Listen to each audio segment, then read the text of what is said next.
a un hedge fund, a un fondo de inversión de alto riesgo que se llama Liberty, en el momento en que vio que el libro estaba aprobado por Noam Chomsky, porque Navarro o Torres a Liberty no le dice nada, pero Chomsky sí que le dice algo, entonces inmediatamente dijo que el libro no se publicaba.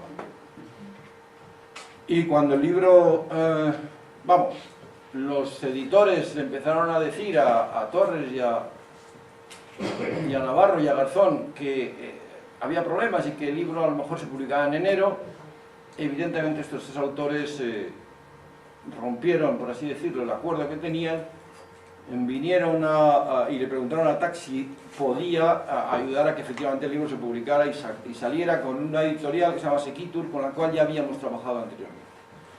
El libro está en la calle y felizmente ahora mismo podemos decir que apenas lleva mes y pico, aparte de que ya hay decenas de miles de descargas gratuitas en la red, está cerca de haberse distribuido más de 10.000 ejemplares en toda España. El libro es importante, o sea, por eso yo he centrado un poco, gran parte de lo que os he contado aquí está en el libro, con esta visión, pero sobre todo yo me quería ahora centrar en lo que plantea. Hay una pregunta que os quiero hacer antes. A lo mejor alguien está pensando o quiera preguntar si estamos al final de un sistema y un modo de producción que ha durado y que ha sido hegemónico hasta ese momento, que es el sistema capitalista, el modo de producción capitalista. Tantas veces hemos estado cerca de esta situación que ahora mismo yo no me atrevería a afirmarlo.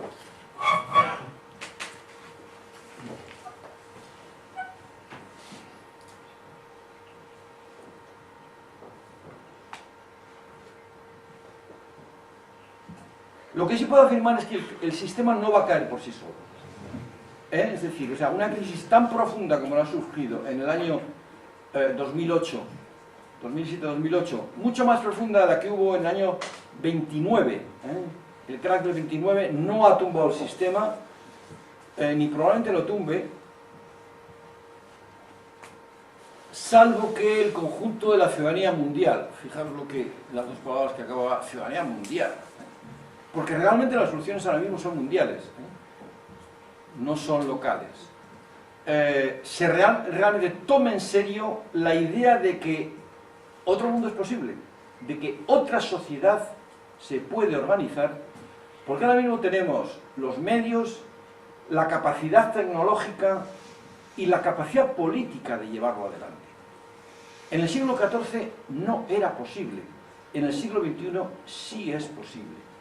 Lo que pasa es que, evidentemente, nos enfrentamos a una situación de poder concentrado en determinados intereses, con mucha riqueza acumulada, con un control absoluto de los medios de comunicación, y que además no van a tener ningún problema en movilizar la fuerza militar si se ven realmente en peligro. Lo que pasa es que la fuerza militar no lo puede todo. Si no, no hubiera habido nunca revoluciones en el mundo. La fuerza militar puede en algunos momentos, pero en otros no, desde luego. El tema es que es posible imaginar una sociedad con un equilibrio y una armonía entre lo que es la propia sociedad y lo que es la biosfera donde habitamos. No nos olvidemos que, además de esta crisis económica en la que estamos en una crisis profundamente ecológica, una crisis en la cual el planeta no aguantaría la expansión del modelo norteamericano, ni tan siquiera el europeo, a los miles de millones que pueblan la Tierra. El concepto de huella ecológica es un concepto importante que nos dice cuánto, digamos, espacio en el planeta requiere cada habitante. En estos momentos, por ejemplo, la huella ecológica que tiene un norteamericano, si la generalizásemos al conjunto de los habitantes del planeta, necesitaríamos del orden de los 8 o 10 planetas para cubrirla, y no los tenemos. Cuando esto ocurre así, lo que surgen son crisis ecológicas, y lo normal es que antes estalle a nivel social con guerras. Pero pongámonos optimistas, pongámonos en la situación en la que en estos momentos nos hemos dotado de algunos instrumentos que no había, por ejemplo, en el siglo XIX y ni tan siquiera a principios del XX. Y es que podemos parar, por así decirlo, las barbaridades que los poderosos en un momento determinado pueden hacer cuando tienen enfrente a el 99% de la población.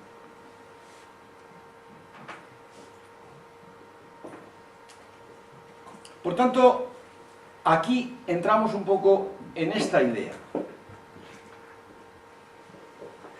Hay alternativas. Yo me he molestado un poco en plantear y traer a esta presentación, que insisto, os la voy a dejar aquí para que la veáis, las 115 propuestas que están aquí recogidas. Y están aquí, fijaros. Si vosotros empezáis, 115 propuestas de gobernanza mundial, constitución de un gobierno mundial que permita compensar y reducir el poder de los grupos privados internacionales, asunción de competencia ejecutiva por parte de Naciones Unidas, democratización de los organismos internacionales, obligación... Pero en fin, no os lo voy a leer, porque sigáis pasando con propuestas que tienen que ver con el sistema financiero y monetario internacional, con la justicia global, con el comercio internacional, con el Estado Confederal Europeo. Estamos hablando de Europa, y de momento lo digo porque hablamos de la Europa del capital, de la Europa del dinero. Hemos hecho una simple unión monetaria, nada más. No compartimos absolutamente nada más, ni tan siquiera compartimos solidaridad.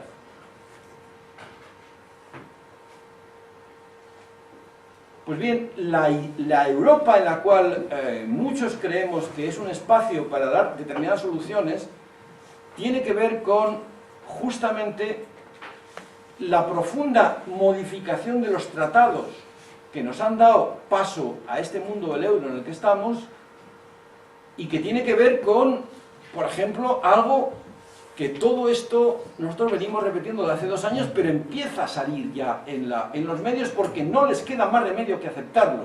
Por ejemplo, la creación de una hacienda pública europea. En estos momentos es que no hay ninguna armonización fiscal. El capital puede ir a Irlanda, donde paga el 12% de tipo impositivo para el impuesto de sociedades. Ni tan siquiera la crisis en la que ha entrado Irlanda para el rescate ha conseguido que se armonice ese tipo impositivo. Luxemburgo, por ejemplo, es un paraíso fiscal, un auténtico paraíso fiscal, y es un estado de la Unión Europea. ¿Por qué esto? Pues porque realmente lo único que hay es una moneda común única, y lo único que hay detrás es un Banco Central Europeo que no tiene capacidad para, por ejemplo, intervenir y defender la moneda. En estos momentos, hace escasos 10 días,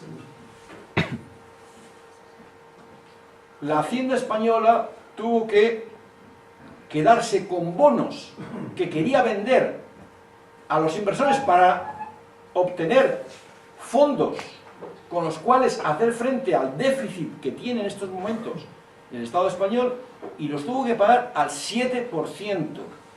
7% de interés. No hay sistema económico que aguante a largo plazo tipos de interés del 7%, cuando en realidad el Banco Central Europeo está prestando a la banca al 1%.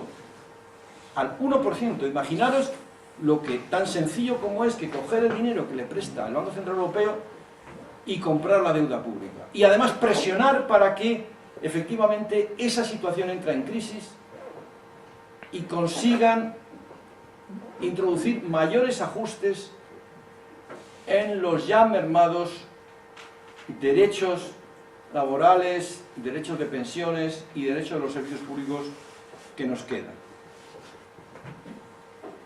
Bien, insisto, aquí tenéis en esta presentación este conjunto de propuestas sobre Europa y la economía internacional. Os puedan parecer utópicas, pero el concepto de utopía, como muy bien decía uno de mis autores preferidos, Eduardo Galeano, la utopía es lo que necesitan las sociedades. Porque la utopía se caracteriza con que es algo a lo que te diriges y cuando llegas allí ya se ha movido, ya está mucho más allá.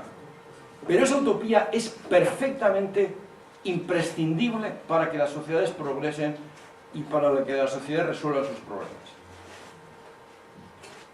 Estamos, por tanto, identificando como respuestas a la crisis, por ejemplo,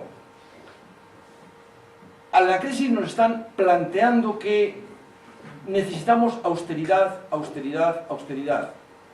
En realidad, somos muchos los economistas que estamos defendiendo, entre ellos algunos premios Nobel, por ejemplo, Krugman o Stiglitz, que estamos defendiendo que aquí lo que necesita es todo lo contrario. Se necesita políticas de estímulo. Se necesita que el Estado intervenga, que justamente cuando la actividad privada se retrae, el Estado debe intervenir para incentivar la demanda, para que realmente haya más dinero justamente inyectado por el Estado, lo que se llaman políticas de estímulo, políticas keynesianas. Necesitamos una auditoría de la deuda pública. En estos momentos, este 7% que se está pagando por el Estado y que supone en el año 2011 los presupuestos del Estado se van a ver sobrepasados porque han previsto 27.000 millones de euros solo para pagar intereses de la deuda que el Estado contrae con la banca privada. 27.000 millones de euros. Esta cantidad, bueno, pues como todas, os pueden parecer, 27.000 millones de euros es un poquito menos que la cantidad que el Estado se gasta en pagar a los parados. Fijaros lo que implica. Los fondos que el Estado utiliza para pagar el desempleo, el seguro de desempleo, está en 35.000 millones de euros. Y estamos hablando que el Estado está pagando ha previsto pagar 27.000 millones de euros solo como intereses de la deuda, es decir, dinero que transfiere a la banca privada, cuando en realidad lo que tenía que estar haciendo el Estado es desarrollar impuestos sobre esta banca privada, sobre estos grandes capitales y no pedirle el dinero prestado.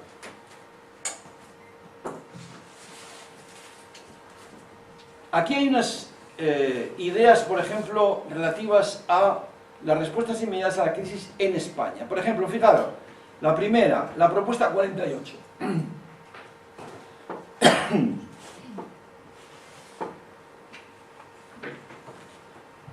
Referéndum vinculante ante cualquier plan de ajuste estructural. ¿Alguno de los que estáis aquí habéis oído hablar de lo que ha pasado en Islandia? Pues los islandeses, con un 93% de la población, cuando les preguntaron, dijeron que no pagaban la deuda, que no les pagaban a los inversores, entre comillas, habría quizás que decir especuladores, británicos y holandeses. Y ahí están. Han metido a los directivos en la cárcel. Han nacionalizado los bancos. No son particularmente comunistas, que yo sepa. Sin embargo, bueno, eso sí, son menos de 300.000 habitantes que en un momento determinado han sabido decir no. ¿Por qué no nos quedamos un poco con la idea de que no queremos un ajuste estructural, y si nos van a meter un ajuste estructural, como por ejemplo el que le han metido a Portugal o a Irlanda, y el que por segunda vez le quieren implantar al pueblo griego, al Estado griego, que nos lo pregunten? Así de sencillo, que nos lo pregunten en referéndum vinculante, por supuesto. Es imprescindible que hagamos una auditoría de la deuda. Aquí se habla mucho de la deuda, pero se habla de la deuda pública. La deuda pública en estos momentos es 600.000 millones de euros, algo así como el 60 y tantos % del PIB. Os puede parecer mucho, pero es mucho menos que, por ejemplo, Francia e Inglaterra. Grecia está en el 130%. Pero el problema de este país no es la deuda pública. El problema de este país es la deuda privada. En estos momentos los españoles debemos al exterior casi 3 billones, es decir, 3 millones de millones de euros. Y solo 600.000 son públicos. El resto es de la banca privada. Pero de eso no se habla. De eso nadie dice nada.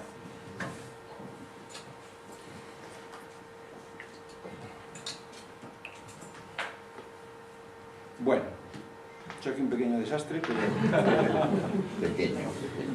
pequeño en comparación con lo que se hace por ahí.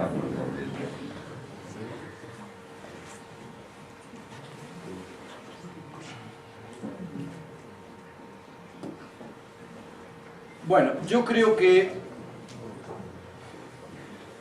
hay un tema importante que es en el que se centra, por ejemplo, alguna de las propuestas, que es, por ejemplo, el modelo de producción y consumo. Esto es importante. Realmente, una gran parte de lo que nos está pasando tiene que ver con el modelo productivo en el que estamos. Y a pesar de lo que, por ejemplo, le gustaba decir a Zapatero cuando hablaba, y es que pronto recuperaremos la senda del crecimiento, en una de las frases que sistemáticamente decía, ya vemos la posibilidad, ya vamos a salir de la crisis, ya vamos a recuperar la senda del crecimiento. La senda del crecimiento que teníamos, ¿a qué se refiere? ¿A volver a la burbuja inmobiliaria? Es decir, a que volvamos a construir más viviendas que Francia, Inglaterra y Alemania juntos, que es lo que estábamos haciendo en el año 2005 y en el año 2006. ¿Eso es volver a la senda del crecimiento? Cargándonos absolutamente nuestro litoral, llenando de cemento territorios de gran valor ecológico.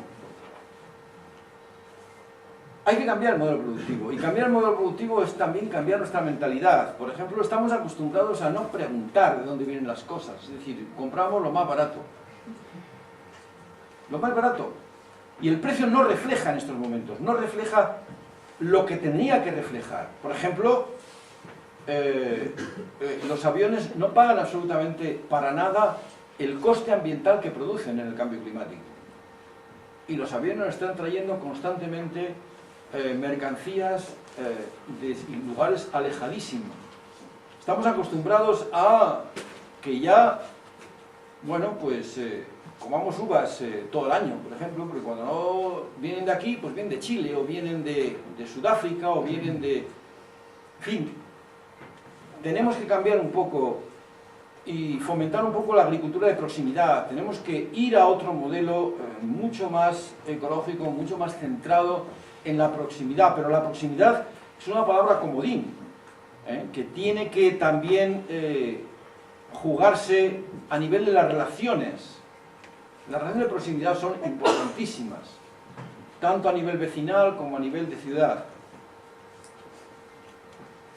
Y el otro problema es que nos hemos acostumbrado un poco también a esta situación en la cual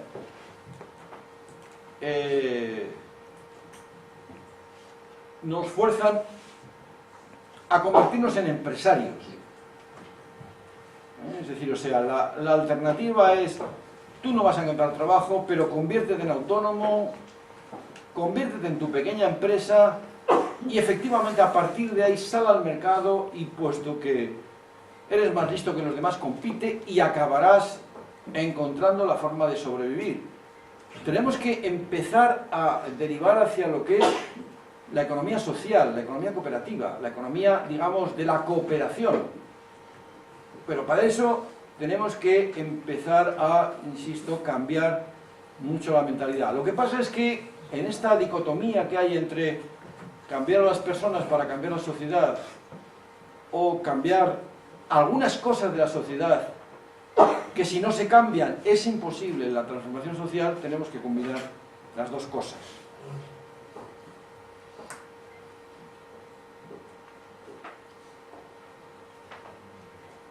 Para nosotros el tema de la fiscalidad, y en este libro se habla permanentemente de forma insistente,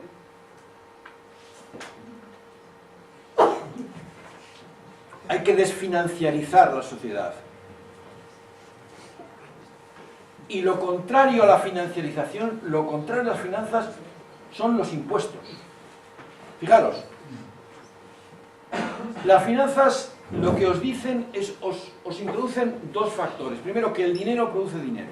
Esa es la primera de las cosas que tenéis en la cabeza, porque, lógicamente, si a vosotros os dicen, ¿tú qué prefieres? ¿Que te den ahora 12.000 euros o que te los den dentro de 3 años? Evidentemente diréis, ahora. Y si te dicen, ¿y cómo lo comparas con dentro de 3 años? Ahí entra la lógica financiera y os dicen, bueno, pues mira, hay un valor, que es el tipo de interés, que os permite comparar pues esos 10.000 euros ahora con una cantidad que evidentemente será menor dentro de 3 años. Esa lógica, ese esquema se contrapone absolutamente al tema de los impuestos, porque los impuestos no tienen lógica financiera. Los impuestos son reparto, directamente reparto. Yo cojo dinero de aquí para ponerlo aquí, y eso no tiene el tiempo por el medio. Cuando vosotros vais a un banco y planteáis que os va a dar una rentabilidad, inmediatamente entra el factor tiempo, entra por meses. No es lo mismo, evidentemente, que os den unos intereses hoy que os den dentro los intereses dentro de 4, 6 o 8 meses. Sin embargo, cuando hacéis la declaración de la renta, a vosotros que habéis pagado un dinero, Hacienda os devuelve, pero Hacienda no calcula.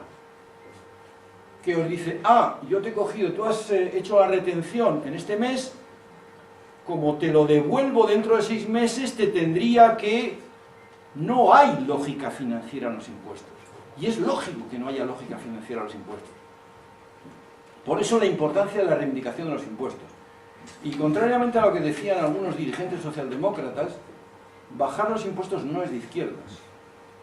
Para nada. Para nada. Es decir, necesitamos sociedades en las cuales los impuestos tengan un carácter redistributivo importante.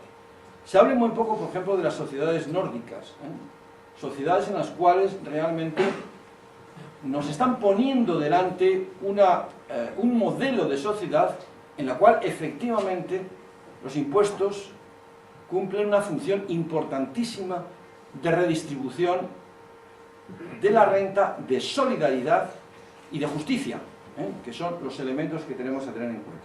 Aquí evidentemente entra, a nivel global, a nivel planetario, entra la tasa Tobin, entra el impuesto de transacciones financieras, porque realmente no hacemos nada pidiendo que sea más progresiva los impuestos, por ejemplo, en nuestro país, si realmente los capitales, a partir de la libertad de movimientos, siguen moviéndose y especulando sin que nadie les grave. Y en estos momentos, por ejemplo, hay datos que nos dicen que, datos sorprendentes, que nos dicen que, por ejemplo, ahora mismo las grandes empresas transnacionales, en el año 2008, 2009, 2010, están pagando 3 veces menos que lo que pagaban hace 40 años, cuando en porcentaje de sus... ¿Por qué? Pues porque existen los paraísos fiscales, porque de alguna manera los estados se han dedicado a la competencia fiscal. Ahí tenemos el caso de Irlanda, que además era puesto, antes de que entrara en crisis, era puesto como el ejemplo a seguir, el tigre celta le llamaban, de manera que estaba atrayendo muchísimos capitales porque tenía unos tipos de interés sobre el impuesto de sociedades, sobre lo que es el impuesto a las empresas, del 12 y del 15%, que por ciento lo sigue teniendo. Bien, yo creo que por la hora que es, voy a dejarlo aquí. Insisto, tenéis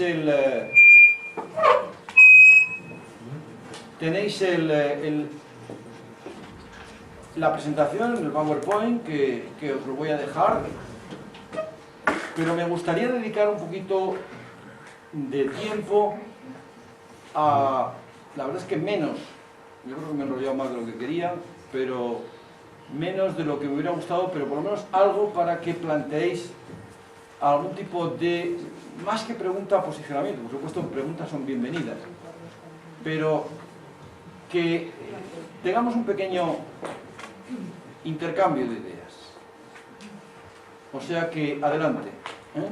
Yo, primero decir que desde que empezó la crisis he estado en decenas de conferencias, parlamentos y opiniones sobre ella, y que sin duda esta es la mejor que he estado nunca, ¿eh? Primero esto. Segundo, 3 preguntas, bueno, si me puedes ayudar. Primero, ¿la tasa Tobin grava solo las transacciones especulativas o cualquier transacción financiera? No lo tengo muy claro en este aspecto. Segunda, ha comentado que una solución sería que el Estado inyectara dinero en el mercado para activar la economía, ¿no? En estos momentos, en Europa, lo que es el quantitative easing, la fábrica de billetes del Banco Central Europeo, sería la opción correcta o peligrosa también por el caso de la hiperinflación. Y tercero, una cosa que me da un poco de miedo, es el referéndum vinculante que usted ha comentado. ¿Realmente cree que el pueblo español en concreto está preparado culturalmente para afrontar responsabilidades de este tamaño? Vale, de acuerdo. ¿Alguna otra pregunta en esta línea? Digo por concentrarlas. Sí. Pues yo tenía una sobre la tasa Tobin o la IPF también. ¿Qué pasaría si lo aplicase solo Europa? ¿No pasaría que se irían todos los capitales fuera? ¿No tendría que ser casi todas las propuestas que tenéis y esta en concreto no debería ser de aplicación universal y al mismo tiempo? Si existen paraísos fiscales o sitios como Irlanda que tienen un IES a la mitad de la mitad que el resto del mundo, pues al final se van todas las sedes ahí. Pues lo mismo pasaría con las transacciones financieras, ¿no? Se polarizarían en los sitios donde no se grabasen este tipo de movimientos de capital, tanto de divisas como de cualquier transacción financiera. Muy bien. Más preguntas un poco relacionadas con esto, por agrupar. ¿Alguna otra? Yo me quedo con ganas de saber pasos concretos, tangibles, para hacer real la utopía. Es decir, ¿Para? hacer real la utopía. Saber la realidad que vivimos y bajo mi pequeño micromundo, me gustaría saber qué pasos tangibles, concretos, dentro de mis posibilidades, puedo contribuir a que esa utopía que se explican aquí, esas alternativas, puedan ser reales, porque os veo como un salto. Bien. Bueno, pues si os parece, vamos a entrar en una primera ronda de estas que habéis preguntado y luego, si queréis, damos otra ronda. Vamos a ver. Primero, la tasa Tobin, vamos a ver, no hay capitales especulativos y capitales no especulativos.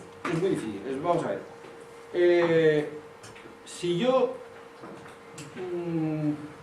quiero hacer una inversión en Chile, por ejemplo, imagínate que he visto que, bueno, pues el cobre está subiendo, hay una serie de localizaciones que, bueno, pues hace 10 años, donde el precio del cobre, estoy hablando de la pura lógica capitalista, o sea, el cobre no compensaba y ahora compensa, entonces cojo y decido hacer una inversión extranjera directa, se llama, IED, en Chile, para lo cual, evidentemente, necesito hacer una transacción cambiaria, porque necesito cambiar de euros a pesos chilenos y para hacer la inversión, entonces pagaría la tasa Tobin, ¿no? La tasa Tobin ahora se está planteando el 1 por 1000, el 1 por 1000, es decir, 0,1% por haber hecho el cambio. Sin embargo, fijaros que es menos de la comisión de cambio. Hay comisiones de cambio, vosotros sabéis que cuando queréis cambiar una moneda estáis cambiando, es menor que esta, El problema, por tanto, que esta inversión no es especulativa, no se diferenciaría de otra que, por ejemplo, compra moneda chilena porque quiere actuar al descubierto en una operación, digamos, especulativa para saber si, endeudándose, por ejemplo, pidiendo un crédito en la moneda chilena y luego con ese crédito, después, en función de lo que iba a cambiar la moneda chilena con respecto al euro, le iba a salir interesante volver a recuperar los euros y ganar la diferencia. Esto es una operación típicamente especulativa, no es una inversión productiva. La tasa Tobin lo que tiene, y por eso fue planteada por un economista, digamos, que no quería cambiar el sistema, James Tobin, lo único que quería era evitar la especulación, es justamente lo que diferencia y desincentiva la especulación. ¿Por qué? Pues porque en estos momentos las operaciones de cambio se hacen del orden, hay actores que hacen del orden de las 30 o 40 operaciones diarias de cambio. 30 o 40 operaciones diarias. ¿Cuánto acaba pagando ese especulador? Porque si cada vez que hace un cambio es el 0,1%, es decir, 1 por 1000, sabéis que los impuestos se calculan anualmente, es decir, vosotros pagáis el veintitantos porque le habéis pagado al Estado un impuesto sobre la renta de un año. Pero es que este especulador acabaría pagando el 300 o el 400% de la cantidad que ha movido. O sea que desincentiva absolutamente. No es que tenga que diferenciar si es especulativa o no, sino que sencillamente por el hecho de existir ya está desincentivando determinados tipos de operaciones. Pero además recauda. Y lo que ha convencido a Sarkozy y a Merkel no es que desincentive la especulación, es que recauda. Porque, y con esto te contesto a ti, se han dado cuenta que cuando tú estás haciendo negocios financieros, no nos olvidemos que el 50% de las operaciones mundiales de transacciones financieras está Europa por el medio. Aquí estoy metiendo al Reino Unido, ojo, y el Reino Unido ahora mismo es totalmente contrario a la tasa Tobin. Es contrario a la tasa Tobin y es contrario al impuesto porque un 30% de la riqueza que se produce en el Reino Unido tiene que ver con la City, tiene que ver con la especulación, tiene que ver con los brokers. Entonces, fijaros, una anécdota. A Gordon Brown, en un momento determinado, cuando le sucedió a Tony Blair, en un momento determinado, recién llegado a ser premier del gobierno británico, se le ocurrió decir que la idea de la tasa Tobin le parecía una buena idea y que la iba a aplicar. Tardó exactamente 24 horas en desdecirse, en decir que no, que efectivamente había problemas, porque todo, digamos, el staff financiero británico le convenció de que efectivamente no se le ocurriera ir por ese camino. Gordon Brown defendía, por así decirlo, un partido laborista con unas ideas más hacia la solidaridad que el partido conservador. Pero el problema es que recauda, el valor es que recauda, es decir, no hay, los negocios financieros no van a parar porque se implante un impuesto, es decir, no va a haber un bloqueo, o sea, no van a coger los capitales y de repente no entrar en Europa, porque esto es, digamos, una idea que se ha argumentado constantemente y que después el mismo Parlamento Europeo, yo te animo a que entres en un buscador y pongas impuesto de transacciones financieras, Parlamento Europeo, y te aparecerá una directiva, que es la que justamente ha hecho el Parlamento Europeo para defender la tasa Tobin, donde se argumenta perfectamente cómo no hay fuga de capitales. Es, por así decirlo, una agenda urbana que se ha difundido justamente para atacar la tasa, pero no va por ahí. El tema de la inyección de dinero. Vamos a ver. Volviendo a hablar del Reino Unido. En estos momentos, la deuda británica a nivel pública es mucho mayor que la española. Sin embargo, a la deuda británica está obteniendo capitales cuando sale a pedir, es decir, a vender bonos. Sabéis que, bueno, aquí no, esto es algo que es de cultura general. O sea, cuando un Estado quiere conseguir liquidez, fondos, lo que hace es emitir unos títulos a 6 meses, a 2 años, a 3 años, a 10 años. Normalmente la comparación que se hace cuando se dice la famosa prima de riesgo es a 10 años. Comparación con el bono alemán a 10 años. Entonces, si el bono alemán hace poco y sigue estando al 1,90%, es decir, que ¿qué quiere decir al 1,90? Quiere decir que cuando alguien compra un bono alemán, el Estado alemán se compromete a pagarle el 1,90% anual de intereses. Pues bien, en España ha llegado al 7%, es decir, 500